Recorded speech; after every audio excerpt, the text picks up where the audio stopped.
Hey there, it's Michael, and I want to do a quick video to just show you the invitation and challenge matrix in case you're wanting to or needing to have to review it in an upcoming huddle. So let me take over the whiteboard and then I'll go from there. I'm going to try to do this in about 4 to 5 minutes because usually that's kind of the time frame that we're looking for.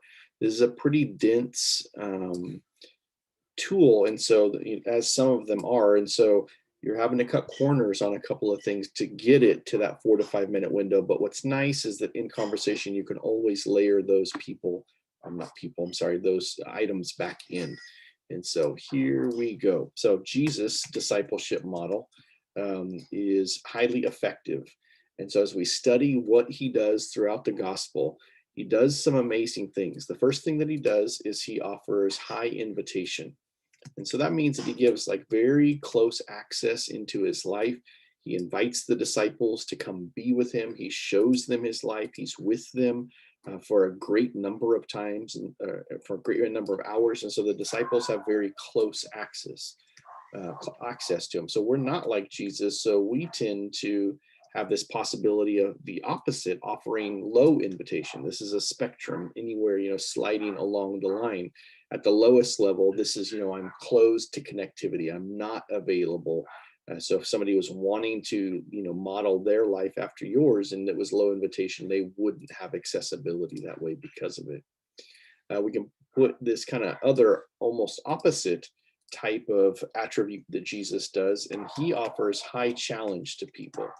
And so this means that he doesn't allow people to stay where they are. That may be that he challenges them to take a step forward. Maybe he challenges them by correction. There's a whole bunch of ways that challenge can come into play, but what it is he's not allowing them to stay, and he's calling them to their kingdom best. Again, as we look at how we might operate in there, some of us maybe operate from a low challenge perspective because maybe we're afraid that people will respond negatively, or maybe somebody has kind of a big personality and, ours may be small. So there's a lot of reasons why we may tend to operate more on the low challenge side of it. When Jesus does high invitation and high challenge, what happens is this creates this discipling quadrant. This is an area where multiplication is happening. The growth that, we would want to see in our churches or context happen takes place around Jesus because he calibrates high invitation and high challenge. He gives challenge when it's appropriate. He gives invitation when it's appropriate. And he's really an artist with both of these.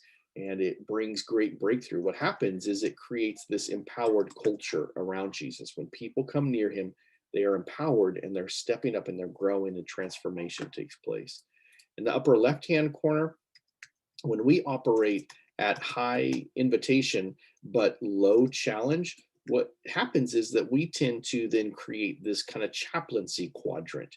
The people in those environments really experience this as a cozy culture. So they love being here. They're loved, they're cared for, they're known, but they're not necessarily being called to change. And so they may just be staying put.